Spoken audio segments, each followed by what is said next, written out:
بسم اللہ الرحمن الرحیم۔ السلام علیکم۔ کفار مکہ کا سرور عالم علیہ السلام سے استہزاء کا ایک واقعہ۔ ابن اسحاق کا بیان ہے کہ ایک دفعہ عراش کا ایک شخص کچھ اونٹ لے کر مکہ آیا۔ ابو جہل نے اس کے اونٹ خرید لیے اور جب اس نے قیمت طلب کی تو ٹال مٹول کرنے لگا۔ عراشی نے تنگ آ کر ایک روز حرم کعبہ میں قریش کے سرداروں کو جا پکڑا اور مجمع عام میں فریاد شروع کر دی۔ دوسری طرف حرم کے ایک گوشے میں نبی صلی اللہ علیہ وسلم تشریف فرما تھے۔ سرداران قریش نے اس شخص سے کہا، ہم کچھ نہیں کر سکتے، دیکھو وہ صاحب جو اس کونے میں بیٹھے ہیں، ان سے جا کر کہو وہ تم کو تمہارا روپیہ دلوا دیں گے۔ عراشی حضور صلی اللہ علیہ وسلم کی طرف چلا اور قریش کے سرداروں نے کہا، آج لطف آئے گا۔ عراشی نے جا کر حضور صلی اللہ علیہ وسلم سے اپنی شکایت بیان کی۔ آپ صلی اللہ علیہ وسلم اسی وقت اٹھ کھڑے ہوئے اور اسے ساتھ لے کر ابو جہل کے مکان کی طرف روانہ ہو گئے۔ سرداروں نے پیچھے ایک آدمی لگا دیا کہ جو کچھ گزرے اس کی خبر لا کر دے۔ حضور نبی کریم صلی اللہ علیہ وسلم سیدھے ابو جہل کے دروازے پر پہنچے اور کنڈی کھٹکھٹائی۔ اس نے پوچھا، کون؟ آپ صلی اللہ علیہ وسلم نے جواب دیا، محمد۔ وہ حیران ہو کر باہر نکل آیا۔ آپ صلی اللہ علیہ وسلم نے اس سے کہا، اس شخص کا حق ادا کر دے۔ اس نے جواب میں کوئی چون چرا نہ کی، سیدھا اندر گیا اور اس کے اونٹوں کی قیمت لا کر اس کے ہاتھ میں دے دی۔ قریش کا مخبر یہ حال دیکھ کر حرم کی طرف دوڑا اور سرداروں کو سارا ماجرا سنا دیا اور کہنے لگا کہ واللہ آج وہ عجیب معاملہ دیکھا ہے جو کبھی نہ دیکھا تھا۔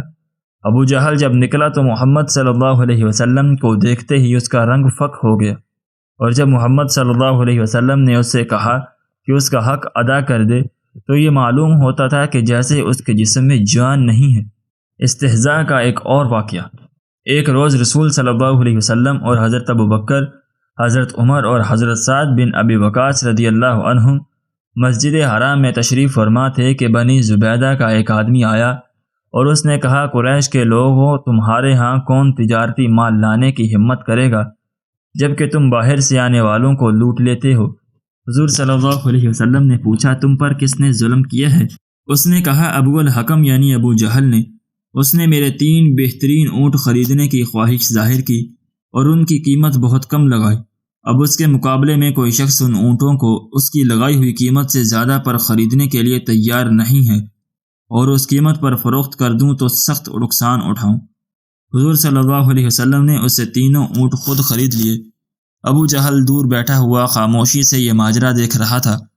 حضور علیہ السلام اس کے پاس تشریف لے گئے اور فرمایا، خبردار جو تم نے پھر کسی کے ساتھ ایسی حرکت کی جو اس غریب بدو کے ساتھ کی ہے، ورنہ میں بری طرح پیش آؤں گا۔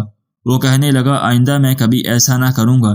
اس پر امیہ بن خلف اور دوسرے مشرکین جو وہاں موجود تھے ابو جہل کو شرم دلانے لگے کہ تم نے محمد صلی اللہ علیہ وسلم کے سامنے ایسی کمزوری دکھائی کہ شبہ ہوتا ہے شاید تم ان کی پیروی اختیار کرنے والے ہو۔